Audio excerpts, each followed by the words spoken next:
Hey, it's Tony. Welcome to Season 2, Episode 4 of Sincerely Tactless, where we discuss the Depp versus Heard verdict and the 1944 film Gaslight with Charles Boyer and Ingrid Bergman. Yes, that's where the term gaslighting comes from. Let's get into it.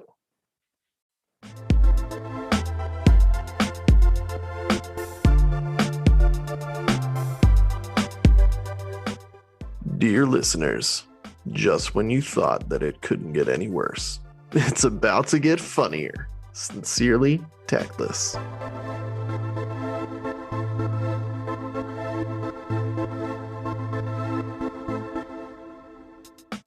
I'm Sasha. I'm a girl with a warm heart, and I'm already sick of your shit, so don't try me. But I still love you. I'm Tony. I'm a frustrated musician who will tell you to your face, being a dog mom is not a thing. Hi, I'm Lizzie. I'm the tiny lady marmalade that holds this turd sandwich together.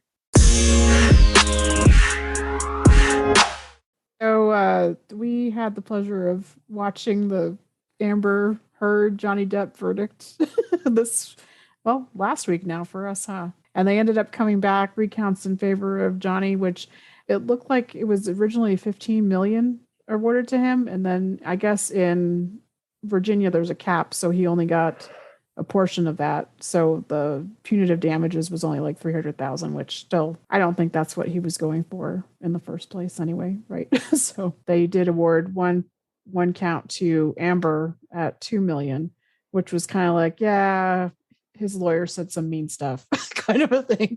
We're not trying to be biased here. What did you guys think of that verdict and that day? I thought it was interesting. I agreed with the verdict that they came down with. I thought that Amber Heard was very unbelievable in her testimony, and the way that she would look at the jurors all the time and make strange facial expressions probably didn't do well for her case. So I thought it was justified, and the fact that she got 1 million versus his 15 was also a sign. I think it was a drop in the bucket, on her side versus his, because he was the one that was wronged and his name was dragged through the mud for so long. And it was interesting that when he was testifying, he was saying he was more concerned with the truth coming out than anything. He didn't say he wanted justice or he wanted revenge or anything like that. He was just concerned with his name being cleared. And like you said, I don't think it was about the money for him. So at the end of the day, he was victorious and he was happy. So that was good. And she just got kind of what she deserved, I guess. You don't come out against somebody with all those slanderous things and think that there's not going to be any kind of consequences for you.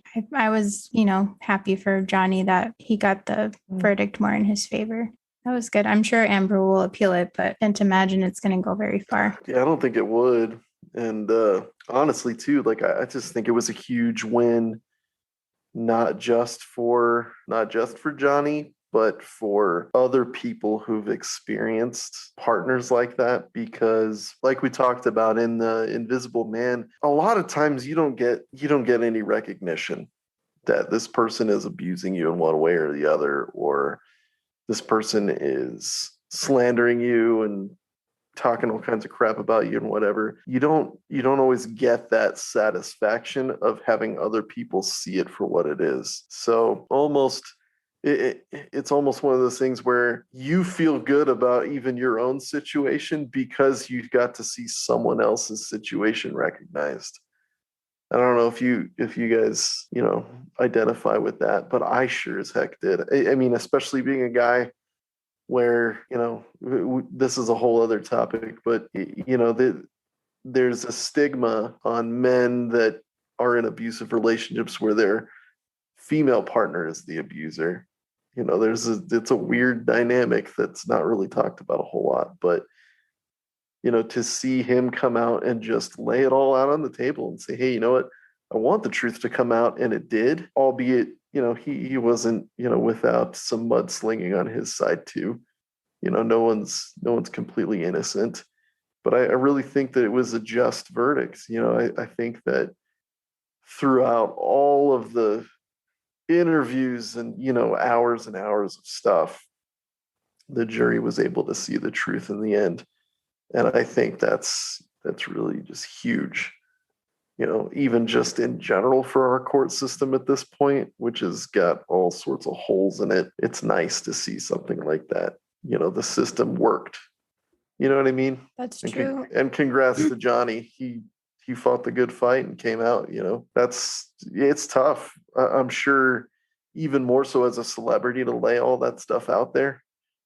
People knew him in many roles for years and years. He's been an actor forever in all sorts of different things. And to lay super personal stuff about your life out there for everyone to hear, that's tough to do. He I knew gotta that was hand it going to to him. happen.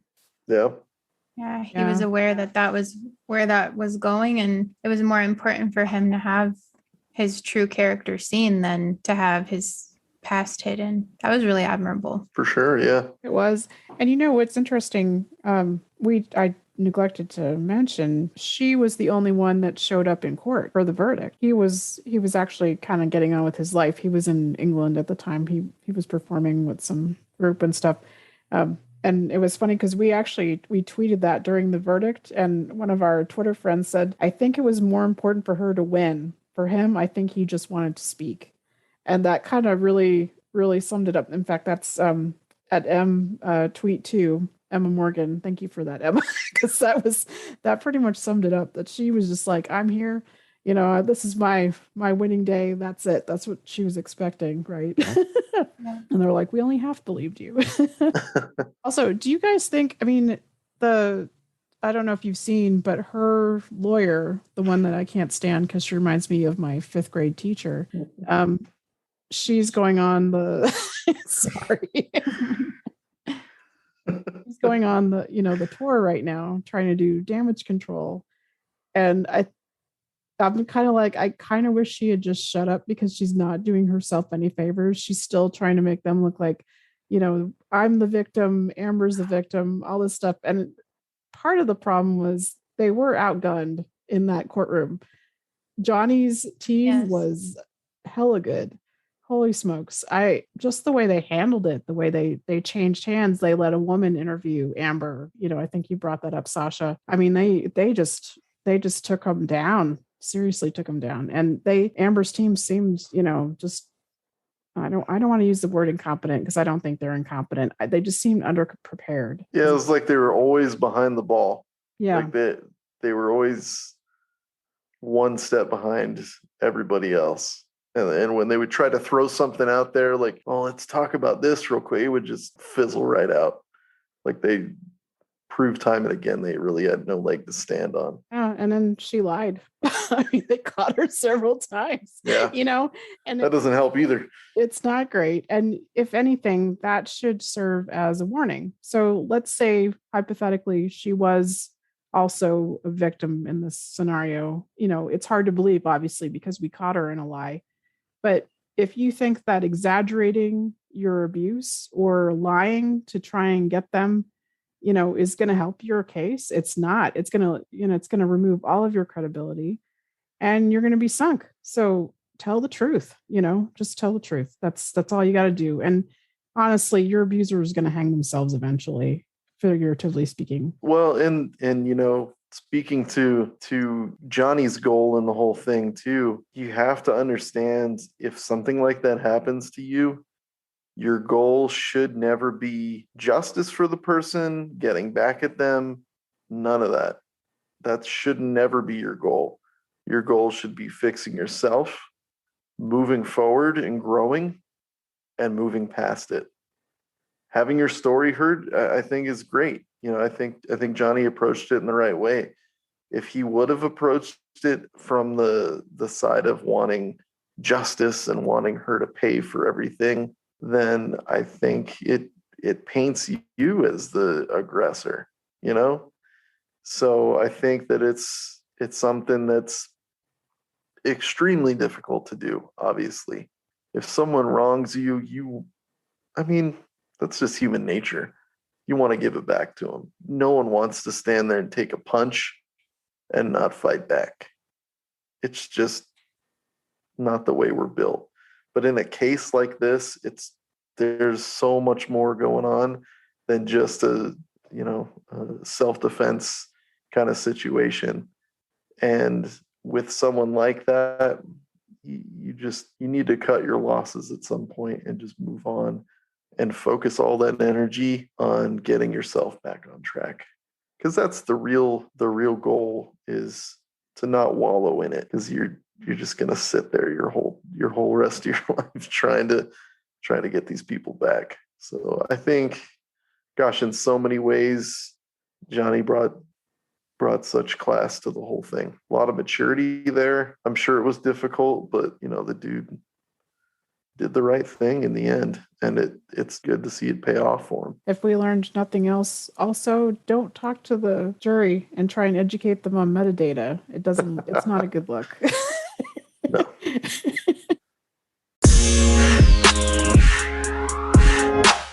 We watched the movie Gaslight from 1944. Like The Invisible Man, we're going to have spoilers. Just count on it, kind of a thing. Yeah. Stop the podcast, watch the movie, then come back and listen if you don't want us to ruin it, because we're about to ruin it. Although it is from 1944, and I guess if you haven't seen it by now, we may be helpful. Who knows? Yeah, maybe they'll want to see it after they hear about it. You never know. I gotta say, it's a good movie. I was expecting it to be a little cheesy almost, because it's from 44, and you're kind of like, they were just kind of getting into cinematography and all that kind of stuff. How good could it be? And I enjoyed it a lot. Yeah, I thought it was pretty heavy, and it was relatable at the same time, because the husband was narcissistic and he kind of entrapped his wife into marrying him and tormented her mentally, made her think she was going crazy. I related a lot to that, where your sense of reality changes.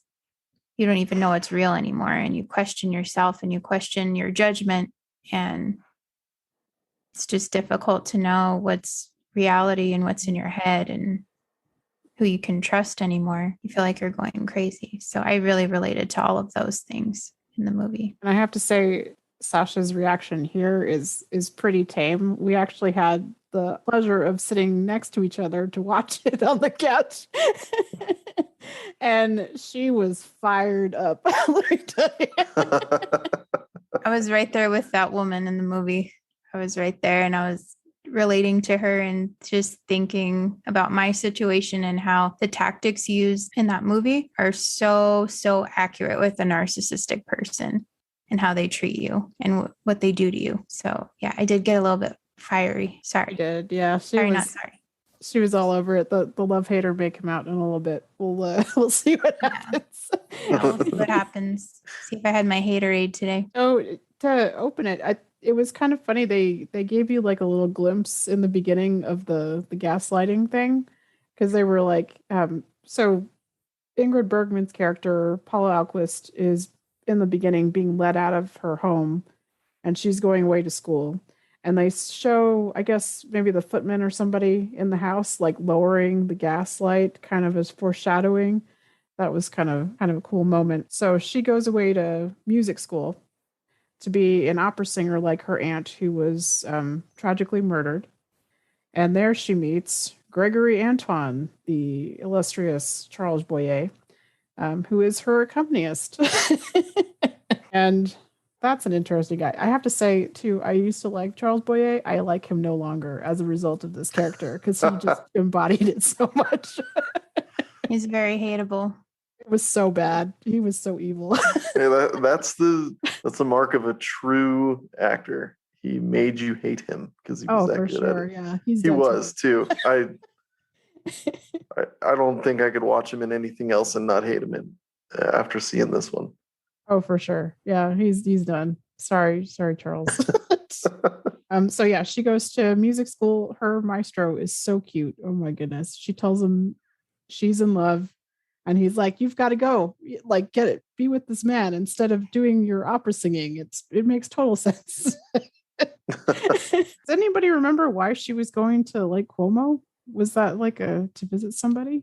I don't know if she was visiting someone. I know that she told him that they were moving quickly in their relationship and she wanted time to think about it away from him. She told him she was going to go there and think things over. And she gets on the train. She arrives there. She's talking to this lady on the train. The lady knew who her aunt was, and she got really uncomfortable because her aunt was murdered and it made her upset. But she didn't tell the woman that she was related to her. And then at that moment, when they pull up at the station, then all of a sudden Anton is there and he wants to marry her immediately. So he doesn't respect her boundaries. And that part did get me fired up because it was such an obvious overreach on his part, because she told him, I want to think about this before we move further. And he wouldn't allow her to do that. He didn't want her to have time on her own to talk herself out of it. So he shows up there and then they get married soon after. And he just like sweeps her off her feet and she doesn't have time to even think. So that was pretty accurate to a narcissistic way of thinking and way of behaving with someone, with love bombing them and not leaving them alone and making them feel like they can't live without them. So they need to just get married right now. And then she did. And Yeah, and I think they mentioned in the movie too, they had only been dating for what, 2 weeks at that point? Something like Right. that. You're right. I mean, that's a hallmark of someone who's trying to trap you in a relationship. They won't leave you alone. They make everything seem like so lovey-dovey and like every, cute romantic comedy you've ever seen or whatever. And they just love bomb the hell out of you with this stuff and keep pushing things along really quickly.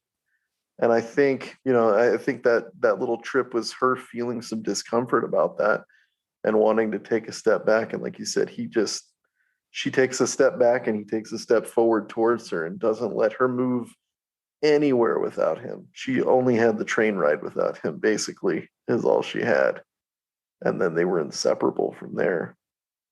And that's scary stuff. I mean, you could spin it to make it look cute. Like, oh no, he can't be without her. He missed her so much. And that's the way they try to spin it.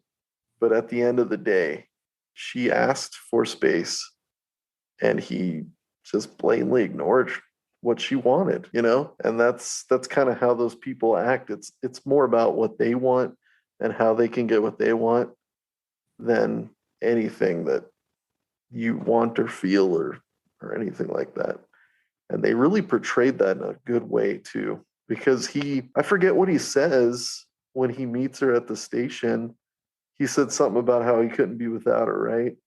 Or something like that. And they portray that so well because that's the way it works. They try to spin it to look like, oh, I just love you so much. I can't be without you for a moment. Terrible. When in a healthy relationship, you should be two individuals who want to spend time with each other, but you still have that individuality where you can do things on your own and enjoy things on your own and not have that like almost separation anxiety kind of feeling, the codependency. Yeah. Right. Yeah, totally. And it almost seemed too, he was afraid to let her out of his sight because she would change her mind. This has got to keep going, keep rolling, instead of, if she leaves, there's a chance that she'll change her mind and be like, never mind. Or meet whoever George Clooney's ancestor would be at Lake Como in the 40s. I'm just kidding. So they have their, I guess, honeymoon in Lake Como as well. And they keep talking about, where should we live? We could live anywhere. And as it turns out, her aunt, the opera singer, had left her the house in London, which unfortunately the aunt was murdered there. So it holds a lot of, bad memories, obviously, for her. Not in Paris, which she suggested, or anywhere else, mind you. Kind of makes it sound like they have to be in London. Surprise, surprise. So it turns out, actually, Paula was the one that found her aunt in the house, murdered. And she has like this panic, like recalling the story in the house. And what is his solution to clear all of her aunt's things out of the house and put them in the attic. Because that's great. And that's how you know that he really didn't care about her, because for when he asked her where she wanted to live, she said Paris. And he was like, what about London? He didn't care about that. And then he knew she was going to be on edge in that house where her aunt got murdered, and she found her murdered. And you can see in that scene when they go into the house for the first time again, she is visibly shaken. She's so bothered by it. And that's his solution, is to put the aunt's things in the attic and board it up and, put boards over the door and never go in there. That was his solution to the issue. And then to lock her up and make her seem crazy because she was sensitive and upset. So he would tell the servants too that she was just high strung and they should leave her alone and not bother her. They wouldn't let anyone see her. They wouldn't let her go out anywhere. And she was so fearful. And that was really sad to see her countenance change over the course of the movie too, because she was this young, hopeful girl at the beginning. And then over time, she just became this sensitive. She almost seems delusional sometimes. And she just reacts so strongly to things. A night and day transformation in her, which is sad. But I mean, I'm with you on the isolation thing. I mean, so as you watch the movie, you see all of the symptoms, I guess you would say, of an abusive relationship. We've started first with the love bombing and getting her to marry him immediately, and then asking her where she wants to live and then completely disregarding it because he doesn't care. He wants to live in London. They go live in this house where she feels extremely uncomfortable. I mean, she's probably got PTSD from seeing her aunt dead on the floor in this house, and then she has to live there. And then taking it even further, he starts telling her that, she's not feeling well a lot. Or he starts telling her, oh, you're so forgetful. You just forget things. Or you're very prone to losing things. He like plants those little seeds, and then he creates situations where it appears to be so. So he's essentially brainwashing her into thinking that she is nuts so that he can have complete control over her, everything she has, her house, her money, whatever. And seeing that unfold through their lives is just, it's scary to see it in a movie. And like I said too, this even being an older film, they do it so well. I mean, the thing, there's one that stuck out to me where she finds a letter that someone had written her aunt saying, oh, I really need to see you. I guess they were just, a big fan who was like infatuated with her aunt, right? She finds it, she starts reading it, and he snatches it away from her. And you could tell that it struck a chord with him at the time. And then he tries to play it off. And then later in the movie, he even goes so far as to tell her that there was never a letter and that she thought of the whole thing, because once he got her questioning reality, he could tell her what reality was. He could tell her there was no letter, and she would be like, oh, maybe there wasn't. I do forget things and I do misplace things all the time, and I am kind of nuts.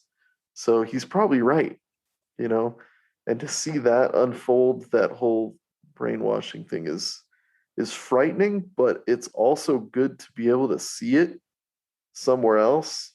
And I'm hoping someone who's listening to this will watch this film and really understand, what's going on. And when you see it like that, you can pick it out in your real relationships in your life and see the signs of somebody who's manipulative like that. I mean, this is a grotesque level of manipulation, but the way he says things, even the actual words that he uses are things that I've heard in my personal life from someone who is like that with me, and we're talking difference between a film made in 44 And, 2020 was when my relationship ended up really going south. And they're still playing the same game. This isn't like ancient history. This is stuff that's going to be helpful to people still. That's the funny thing too. The person that wrote this originally it was a play, who wrote the play and then the film script, really got the character down. I mean, they really they must have known a narcissist, or maybe they were one. I don't know. Probably not the case. But they really got it down. I mean, even to the point where he, on the rare occasion that he did let her out of the house, they're going to look at the crown jewels in London, and there's a old fan of her aunt's that recognizes she apparently looks quite a bit like her aunt, and he just salutes her with his hat. He takes his hat off to her. He doesn't like try and engage or anything. And all of a sudden, Charles Boy's character is like, oh, "Who is that man? Do you know him? Were you flirting with him? What were you doing?" It's like, no, totally. That's a thing, you know. It's like, no, I don't know this man. I didn't even smile at him, you know. Like, I didn't invite this interaction. It was all him. But no, it was her fault, you know. He was all over her on that one. Right. I really related to that part too. It was a stranger to her that she didn't recognize. And she told him that. She said, "I don't know who that man was. He looks like he knows who I am, but I don't recognize him." And he interrogated her that, "Who is this guy? You must know him the way he looked at you." That part was really resonated with me too. And then where the movie gets its name from, the gaslighting part, is when she's in the house and she notices the gas, because they're all the lights in the house are gas powered. How would you say it? Not gas powered. It's just all the lights They're natural gas lights. They are, yeah. They're not candles or anything. You have to turn on the gas valve. Right. So the only reason that then they keep saying that there's no other lights on that are being turned on, because when you turn on another light in the house, I guess it causes the other lights to dim a little bit, because then the gas is being diverted a little bit to that other lamp. And they keep saying, no, there's no other lamps being turned on. And she sees it happening a lot, especially when her husband leaves the house to work in the middle of the night. Supposedly, she sees this happen. And then she hears noises up above her in the attic. And everybody just thinks she's crazy, because there's this pattern of her losing her mind, being very highly sensitive. She's out of touch with reality. So no one believes her. And she keeps seeing this happening. And it's really interesting, because you don't know what's going on at that point. And then the man that she sees where does she see him? At the museum? Yeah. What is it? Yeah, at the museum. So the man she sees at the museum winds up being a police officer, and he gets concerned about her. He tries to visit her at the house, and her husband won't let any visitors in, so he can't see her. And then he ends up following the husband to see where he's going at night. And that part was really interesting. The way they shot it visually was very interesting, because it was really foggy at night. You couldn't see very well. The visibility was very low. So what the husband would do is he would go out the house, and there's a bunch of houses in a row that are attached to each other. And he would go to the end of the street, and then he would go down the alley at the end of the row of houses. And then he disappeared, and they couldn't figure out where he was going. Finally, the police officer figures out. How does he figure all this out? He's investigating the murder still, correct? Because the murder was left unsolved all that time. Yeah, and at the time too, it's worth adding, there were some jewels that she had that were from a royal family in Europe, and they went missing at the same time as her murder. So there's all these mysteries surrounding, this poor opera singer's demise. So in the course of that investigation, the police officer tries to track down the husband, doesn't know where he's going, and then he realizes that one of the houses connected to the house where they're living is vacant. So he thinks that he's going in there and potentially entering the attic of the home, which they have boarded up with all the aunt's things in there. And later on in the movie, they show you that's exactly what he's doing. And he's lighting a gas light up there. That's what's causing the lights to go down. And he's the one rummaging around, making noises, and it's actually happening. It's not in her imagination. It's reality. And he's after those jewels that were unrecovered from the scene. The police officer shows up after the husband leaves to go, quote unquote, work for the night. And he is with the wife, and they are standing right under one of the lights, and it goes dim. And he says to her something about, is someone else in the house or something like that. And her relief at having someone else bring up the fact that the light dimmed was sweet and almost pathetic, you know, because she has been told this whole time that she's imagining stuff. She's nuts. And finally, this guy just almost like nonchalantly, like, oh, the light just dimmed. Did you see that? And she's like, oh my God, thank you. You see what I see. So he's the one that's basically like the validator of her observations and everything else. They end up hearing someone above them, to which he ends up going into the attic to see what the heck is going on, because he's not in a state where he would question what he's hearing. He's like, somebody is up there, I know it. Turns out it's her husband who's up there, and he basically all along was trying to find these jewels. So he got this poor girl to marry him, move back into her aunt's house, and convinced her she was nuts so that he could basically keep her at bay. She's locked in a room all the time and whatever. And that left him free to rummage through all of her aunt's stuff, trying to find these jewels that he wanted. Thankfully, the police officers ended up stepping in and looking into something, or else I don't think anything would have come of it. If he found the jewels, he would have no use for her any longer. And unfortunately, he probably would have killed her and made it look like maybe she killed herself or something, if I can speculate to that extent. But that's what ends up being, I guess, the big plot twist of the movie, is that you find out that the husband is not only the one who's telling her that she's nuts, but he's fabricating all of these things to solidify her thinking that she's crazy with the gaslight and the noises upstairs and all that kind of stuff. So thankfully, in the end, he ends up getting arrested. They find out that he is not using his real name. He was actually the one who wrote the letter to her aunt that she found and he flipped out about. And they find out that he was, I guess, trying to get the jewels when her aunt was alive, and ended up being the one who killed her, right? He was the one that strangled her aunt in the first place, which is bizarre, I think, as it is. But, I think it also speaks to the length that someone like that will go to get what they want. If they see, especially if they get away with something, which essentially he got away with her murder for how long? I mean, it was years and years before they figured out what the heck happened. I think that just emboldened him to come up with the scheme that he did to get the niece to marry him and all that kind of stuff too, which is kind of disgusting in a way that he was willing to go to those lengths. But like I said too, I mean, it's one of those things where you can see the lengths that he would go to satisfy a desire of his. It was never about anything else other than he wanted something and no one was going to stand in his way. He'll literally kill anybody or do anything to get it. And Sasha, you want to tell us what happened when she sees him all tied up? That part was pretty good. It's the very end of the movie.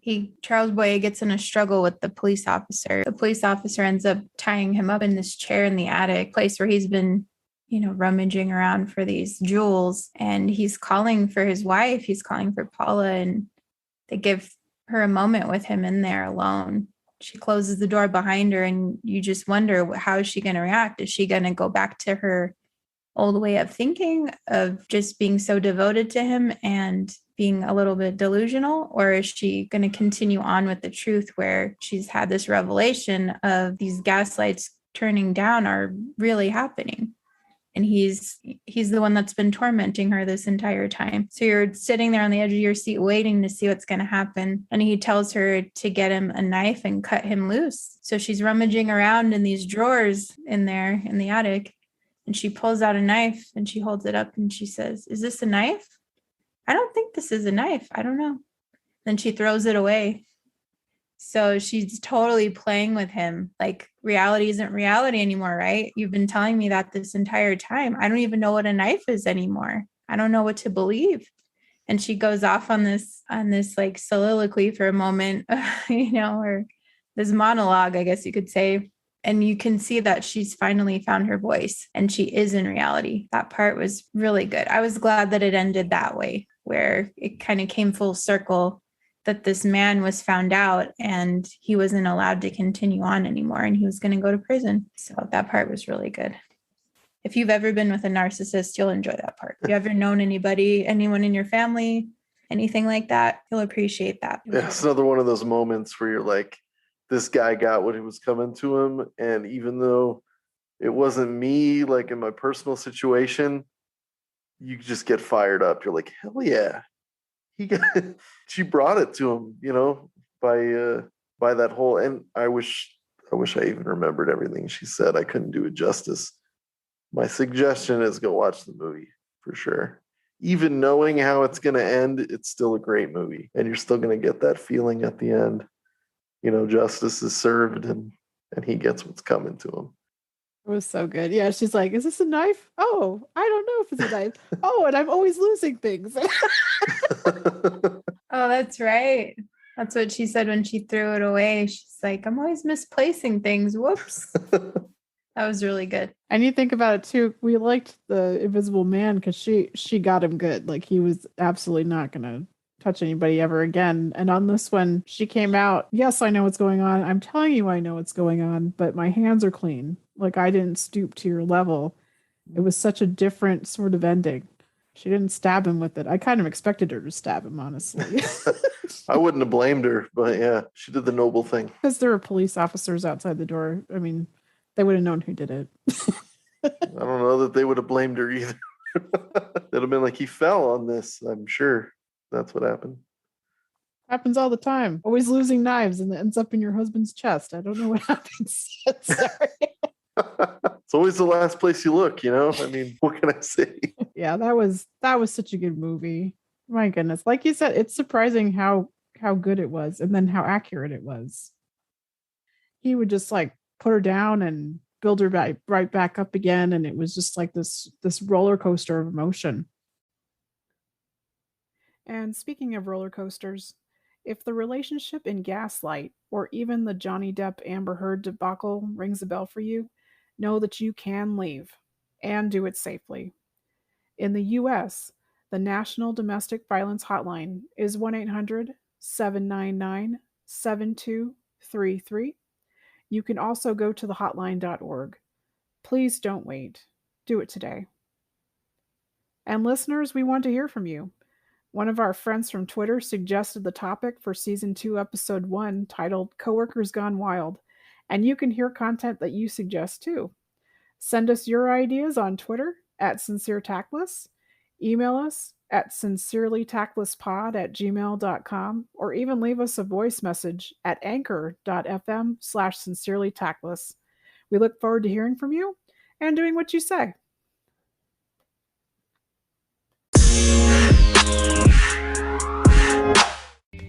Thanks for riding with us on this crazy train and not losing your poutine, eh? Until next time, stay friendly, Canada.